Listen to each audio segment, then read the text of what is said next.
Bonjour mesdames, bonjour messieurs. Je suis Hubert Valéry et je suis membre de France Bouti. France Bouti est une association nationale qui est destinée à transmettre, conserver et partager la technique du bouti. La technique du bouti est née au XVIIe siècle à Marseille. Elle est née de l'importation du coton à Marseille. Vous allez comprendre que c'est très important de préciser que c'est du coton parce que le coton est une fibre qui se prête particulièrement au bouti. Le coton est une fibre courte et élastique et comme nous allons moduler des volumes, ce coton va bien épouser ces volumes. Alors né au XVIIe siècle, après avoir à la suite d'une interdiction du gouvernement de l'époque d'importation des indiennes. Les indiennes sont des tissus imprimés en Inde et qui ont eu un succès énorme au XVIIe siècle, donc une grosse fuite de capitaux. Donc on en a interdit l'importation. C'était cher. Marseille était une ville franche. Alors pour ménager les susceptibilités, on a autorisé l'importation du coton blanc. Le coton blanc, quoi en faire? Une grosse colonie sicilienne à Marseille à cette époque-là. Les Siciliens avaient une technique qui était le trapunto. On dessinait un motif, on mettait derrière n'importe quoi, pourvu que ça retienne le coton qui allait faire le relief. Et très vite, les Marseillais ont sophistiqué l'affaire pour avoir une technique qui, en fait, comme sur cette chose-là, vous voyez, il n'y a ni en droit ni en vert. C'est vraiment la caractéristique du bouti. Au fur des années, le bouti était le monopole de la guilde des brodeurs de Marseille, qui a été perdu en 1756 après la guerre de 7 ans. La guerre de 7 ans pendant la guerre de 7 ans, les Anglais ont inventé le métier à tisser en relief. Vous savez, les tissus piqués. Il n'y avait plus de raison pour qu'il n'y ait plus que le monopole reste à Marseille. Donc ça s'est répandu dans toute la Provence. Jusqu'à la Révolution où le bouti a été interdit. La raison de cette interdiction, c'est que le bouti a toujours été un produit très cher parce que beaucoup de main-d'œuvre et qu'en fait il n'était vendu que chez les aristocrates et dans toutes les cours d'Europe. Mais cette interdiction est tombée petit à petit parce que c'est une technique fascinante. Elle est extrêmement simple à mettre en œuvre. C'est vraiment l'opposé de la broderie blanche qui est extrêmement technique. Et c'est pour ça qu'on peut faire de grandes surfaces. Et le 19e siècle a vu se développer le bouti dans la campagne. Et s'est enrichi à ce moment-là de beaucoup de symboles. Les symboles que l'on avait l'habitude de côtoyer dans les campagnes, on y mettait ses amours, sa religion, ses souhaits. Par exemple, peut-être on est quand même dans un salon où le patchwork est en vedette. Quand vous trouvez un ananas dans le patchwork, c'est pour indiquer l'hospitalité. Eh bien, c'est exactement la même signification dans les symboles que l'on retrouve dans les boutiques du 19e siècle en Provence. Par exemple, la cigale, que vous retrouvez très souvent en céramique sur les maisons, c'est un symbole du couple. Je ne vais pas vous faire une liste des symboles, voilà. Mais à la fin du 19e siècle, le bouti s'est éteint par manque de clients. Et les derniers boutis qui ont été faits pour la vente ont été faits par les pêcheurs de La Ciotat et de Cassis, enfin les femmes de pêcheurs, pour faire des compléments de revenus aux pêcheurs, et souvent organisés par les dames de la paroisse, pour qu'une fois par an, ils aient un 13e mois, dirons-nous. Voilà. Et puis, au XXe siècle, le bouti s'est pour ainsi dire éteint. C'est seulement grâce au loisir créatif que dans les années 70, le bouti est revenu a refait surface. Et cette renaissance est due à une dame qui était professeure de couture dans un lycée professionnel, Madame Gossin, une dame assez extraordinaire qui a redécouvert le bouti, qui en a démonté, qui les a analysés, et la technique s'est remise petit à petit en place. Ça a été favorisé aussi par une dame qui s'appelle Michel Charvet, que peut-être quelqu'un connaisse, qui maintenant s'est retirée, mais qui expose là encore quelques boutiques. Vous pourrez voir chez Bouti Passion. Michel Charvet, elle, avec son mari, ont imaginé de préimprimer des modèles, ce qui était particulièrement sympathique, parce que ça a évité de retracer. Vous savez, tracer sur du tissu est un peu difficile dans la mesure où le tissu flue sous la pointe du crayon. Donc Michel Charvet avec la société Il était une fois, peut-être que ça vous dira quelque chose. Voilà. Et puis avec ça est venu par la suite, et j'en viens à notre sujet, France Bouti. France Bouti est une association qui regroupe 500 personnes à l'heure actuelle, qui est là pour justement fédérer toutes les communautés de Bouti. À cette occasion, France Bouti a initié un grand projet qui s'est concrétisé, c'est-à-dire l'inscription au patrimoine culturel immatériel en France de la technique. Alors là, les communautés se sont réunies. Nous avons décidé de ce qui était vraiment Bouti et pas Bouti. Et l'inscription s'est faite au mois de juin 2019 par le ministère de la Culture, sous l'égide d'ailleurs, avec des directives de l'UNESCO. Voilà. Donc France Bouti édite un magazine qui est le lien des boutisseurs. C'est un magazine qui paraît tous les 3 mois. Et ce magazine vous offre des dessins et des conseils tous les 3 mois. Voilà. Donc si vous êtes adhérent, vous recevez le fil blanc qui est ce magazine. Voilà. Alors aujourd'hui, je vais vous parler. Alors là, vous avez un bouti classique, vraiment classique, qui est un bouti. Alors attendez, il faut que la lumière du bouti, pour éclairer le bouti, est très particulière. Il faudrait que la lumière vienne à 45 degrés. Ce n'est pas possible sur un plateau de vidéo, mais voilà. Voilà. Donc un bouti classique est fait comme tous les boutis, de 2 toiles. Donc en général, nous utilisons maintenant un tissu plutôt moderne qui est la batiste, qui est une adaptation, alors batiste de coton. Vous vous rappelez le coton dont je vous ai parlé au départ, qui est une adaptation de la batiste qu'on appelle aussi linon et autres, qui a été inventée au XVIIe d'ailleurs. La caractéristique, c'est que c'est des boutis complètement blancs. Hein. Et aujourd'hui, je vais vous parler de boutis faits sur un tissu de couleur. Alors, vous voyez là,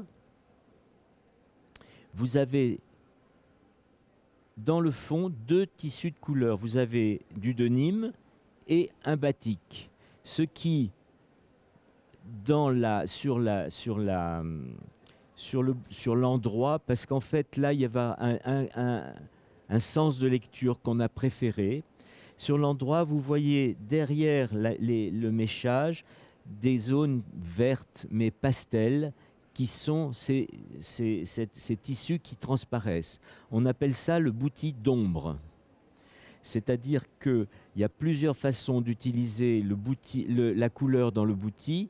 Soit un des deux tissus est coloré, soit le sertissage se fait avec un fil de couleur. Par exemple là, c'est un bouti en devenir. Donc vous avez voilà, vous avez des fils de couleur qui vont donner très discrètement de la couleur. Et puis vous avez, j'ai pas d'exemple là sous la main, mais vous pouvez utiliser, au lieu d'utiliser un coton blanc pour mécher, vous utilisez des cotons de couleur. Ce sont des cotons à tricoter. Il suffit qu'ils soient grandins, qu'ils ne déteignent pas et tout va bien. Et vous pouvez mixer les choses. Vous pouvez faire des boutis d'ombre rebrodés.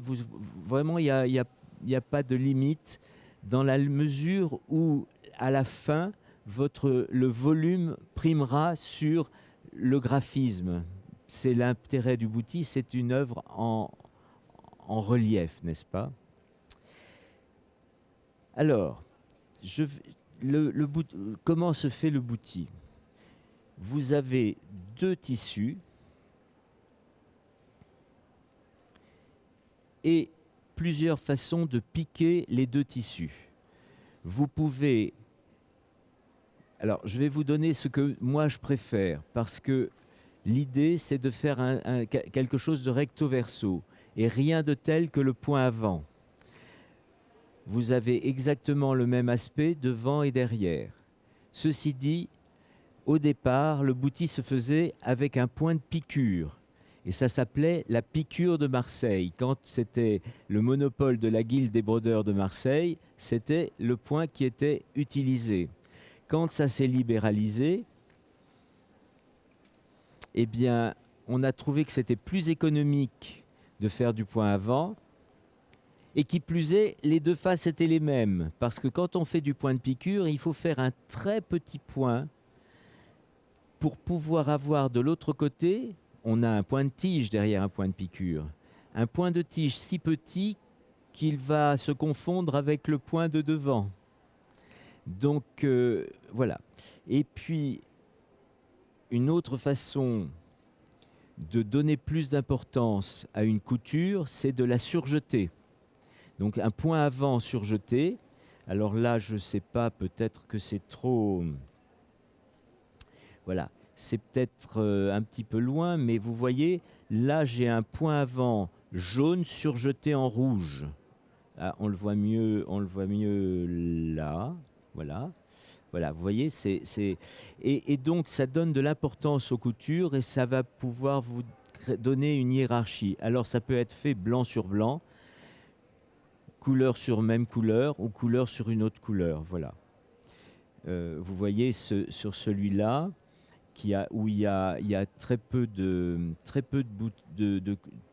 boutis. Vous voyez, il y a juste la croix occitane qui est boutissée et tout le reste est fait en point de mirliton.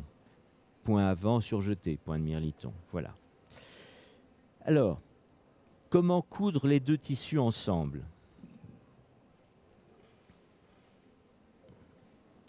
Eh bien, nous allons, je vais vous montrer comment on fait ce point-là qui est le point avant et comment on fait plusieurs points sur une aiguille. Vous voyez, on fait,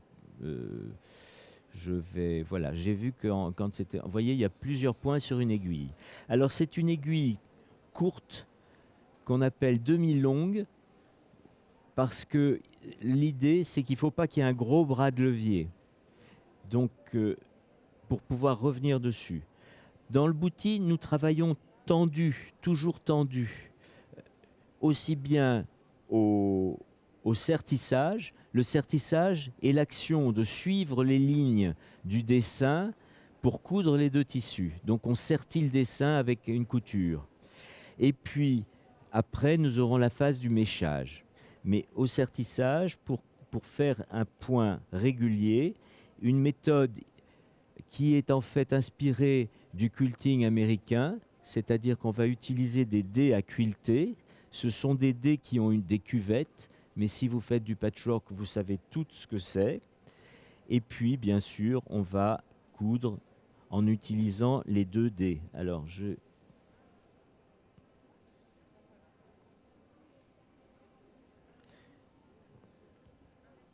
voilà. Donc, je pique sur la ligne. Et c'est le dé du dessous qui travaille. Vous voyez, j'avance et je recule le dé du dessous.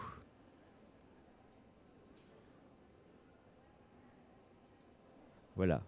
Et je vous conseille, si vous ne voulez pas avoir de tendinite au coude, d'utiliser cet outil qui va tirer l'aiguille d'une façon agréable et sans effort. Parce que quand on fait de petits points et qu'on en fait plus de 7, ça devient difficile et votre mouvement est répétitif pour tirer l'aiguille. Donc le tire-aiguille de chez Bohin est vraiment, vraiment bien. Alors, une fois que on va opérer pour finir tout le sertissage. Et c'est seulement une fois le sertissage fait que l'on va se mettre à mécher. Alors, mécher se fait avec du coton à tricoter. Et il y a un coton qui est plus particulièrement intéressant. C'est ce coton-là. Ça s'appelle le Bofil numéro 8. Il est composé de 4 torons. Les torons sont les brins qui sont tordus ensemble. Et ces 4 brins sont séparables. Donc, il se trouve que ce fil-là, plié en 2, est idéal pour un tunnel de 4 mm. Ça va devenir notre jauge. C'est-à-dire que quand on va avoir 3 mm, on va utiliser 3 torons. Attention, ils sont toujours pliés en 2. Pourquoi? Parce qu'on va les tirer à l'intérieur, n'est-ce pas? Donc ça, c'est 3 torons, vous voyez, 3 torons qui vont être, ces 3 torons qui vont être introduits dans un tunnel de 3 mm. Et ainsi de suite, pour 5 mm, on va rajouter un toron, pour 2 mm, on va faire 2 torons. Alors il se trouve que moi, sur mon ouvrage, j'ai des tunnels. Donc, attendez, je vais faire ça un peu plus que vous voyez. Vous voyez, tous mes tunnels, principalement de 2 mm. J'ai quelques zones un peu plus remplies qui sont les feuilles. Il se trouve que les feuilles, c'est 4 mm d'un côté et 4 mm de l'autre. En fait, je conçois en fonction. Vous avez là un tunnel qui, lui, est en biseau. Il est beaucoup plus étroit de ce côté-là. Et puis, quand on va vers là, il s'agrandit. Alors là, c'est pas difficile. Eh bien, on va s'arranger pour remplir au fur et à mesure du dégradé, plus ou moins, et il n'y a aucun souci. Alors, je vais vous montrer comment je fais. Je prends donc une aiguille à tapisserie. C'est une aiguille à bourron et à grand chat. Ça, tout est bien quand c'est... Alors, c'est numéro 24 ou numéro 26. Tout va bien quand les tunnels sont courts. Mais quand on a des tunnels plus longs, bien sûr, on peut rentrer, ressortir, hein. Mais quand on a des tunnels plus longs, nous avons chez France Bouty proposé à Bohin leur demander s'ils pouvaient nous faire une aiguille à notre convenance.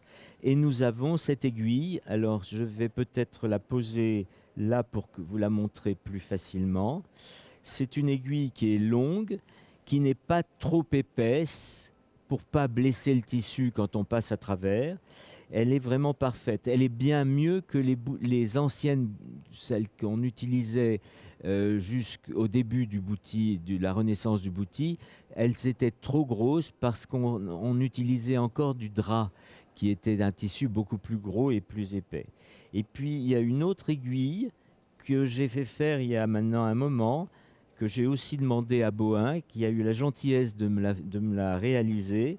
C'est une aiguille qui est très fine. Et en fait, j'ai pris l'aiguille numéro 26 à tapisserie parce qu'il fallait pour eux ne pas réinventer une aiguille. C'est très compliqué de faire une aiguille. Donc, ils ont juste agrandi, doublé la longueur de l'aiguille numéro 26. Et c'est cette aiguille-là, voilà, voilà, qui est un peu moins longue, mais qui est souple. Si votre tunnel est un peu en courbe, elle vous rendra beaucoup de service. Elle vous permettra de ne pas rentrer et ressortir plus que ça. Voilà.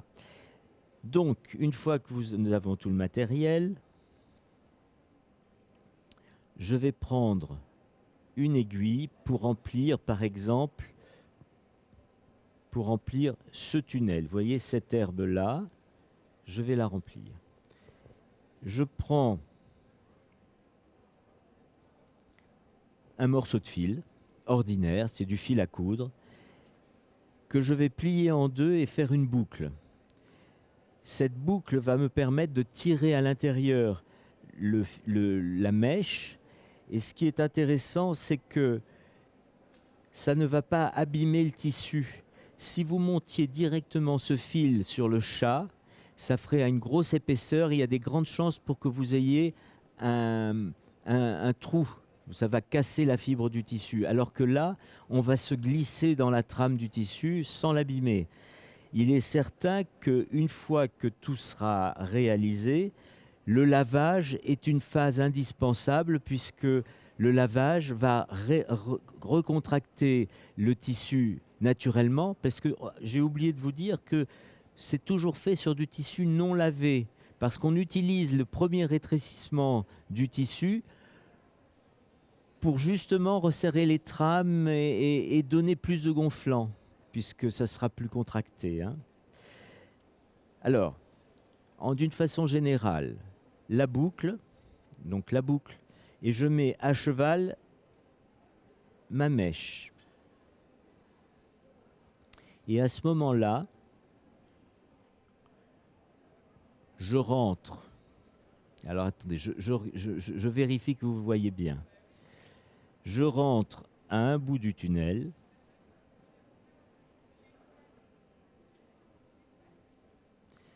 Et je vais jusqu'au bout du tunnel, et là je ressors.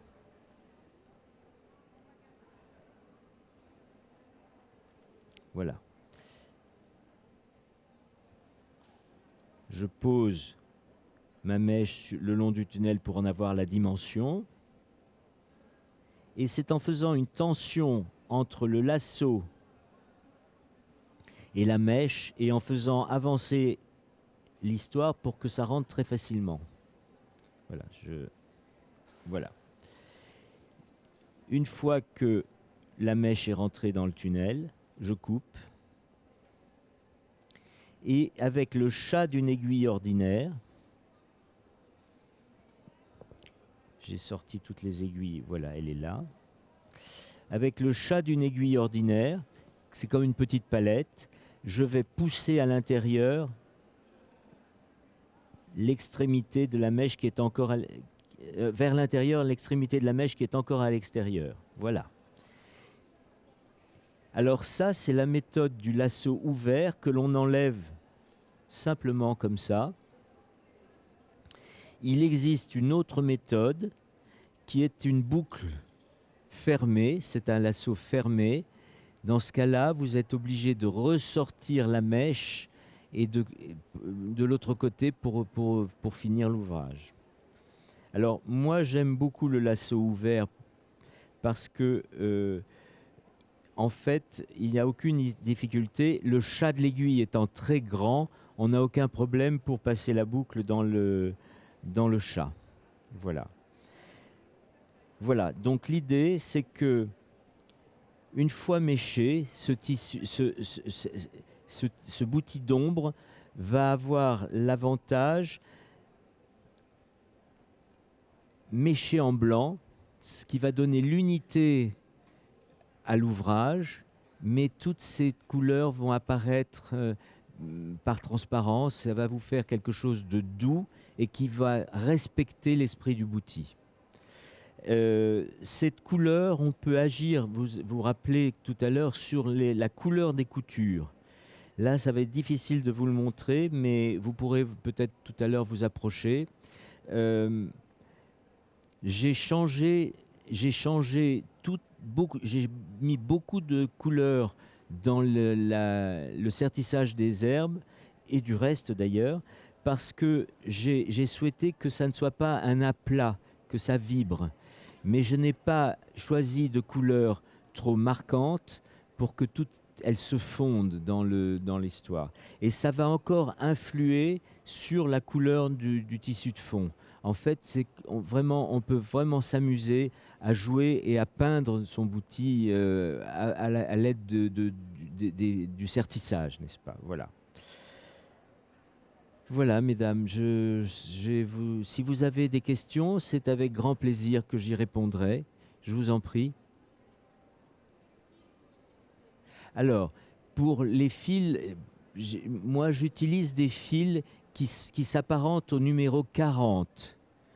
Alors c'est bien sûr difficile maintenant parce qu'il n'y a plus de numéros sur les fils. Si vous allez chez un fournisseur pour tailleur, vous allez acheter du fil du 30, du 40, enfin bon.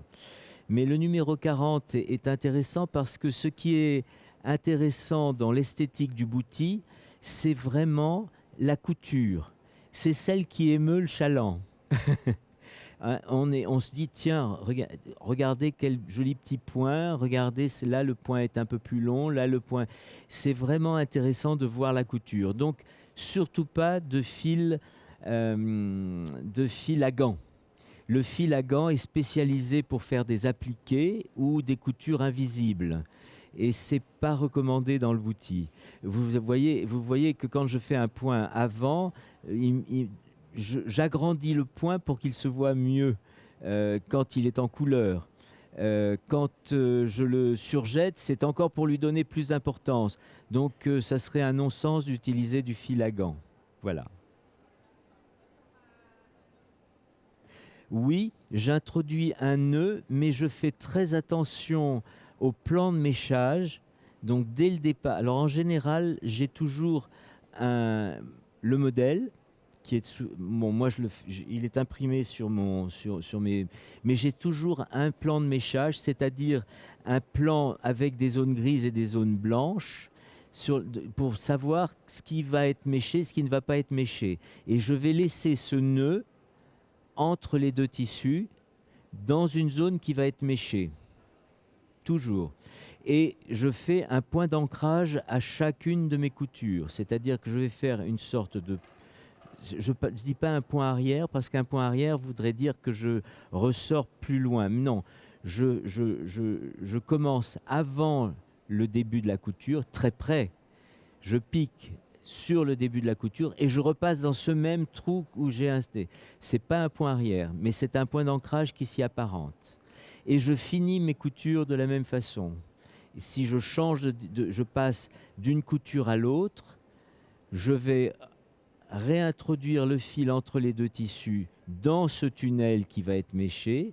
Si le tunnel d'à côté n'est pas méché, je ne peux pas le faire. Voilà. En fait, on cache, en fait, on mystifie le chaland qui va regarder le bouti en lui brouillant les départs et les fins de fil. Voilà.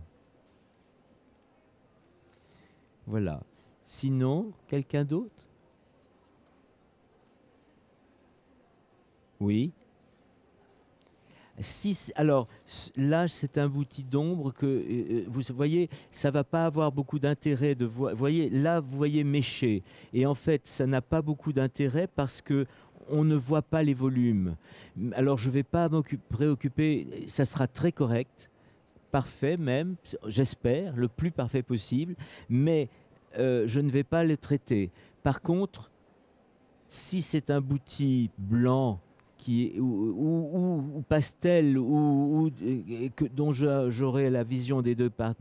Oui, je fais la couture avant, je reviens au départ et je passe derrière et je recommence à bout. Alors, faites attention. Moi, vous savez, quand on boutisse, on interprète. On interprète un dessin. Et on se dit, tiens, bah, celui-là, si j'avais su, je lui donnerais plus d'importance, je voudrais faire un point de mirliton. Et c'est là qu'on s'arrache les cheveux, parce que si on fait des trop petits points, faire un point de mirliton sans prendre le tissu, parce que c'est ce qu'il ne faut pas, c'est difficile. Voilà, donc il vaut mieux anticiper ce que l'on souhaite, même si, voilà, on peut toujours revenir, on peut toujours défaire la couture.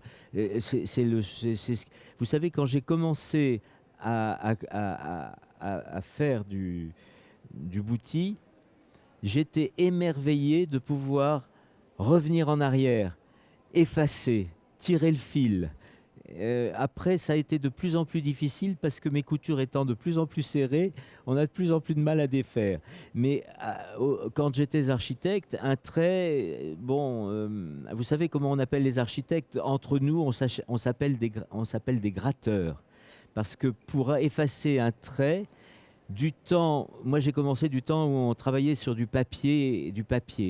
Il fallait gratter le papier ou avec une lame de rasoir, enlever un fin copeau.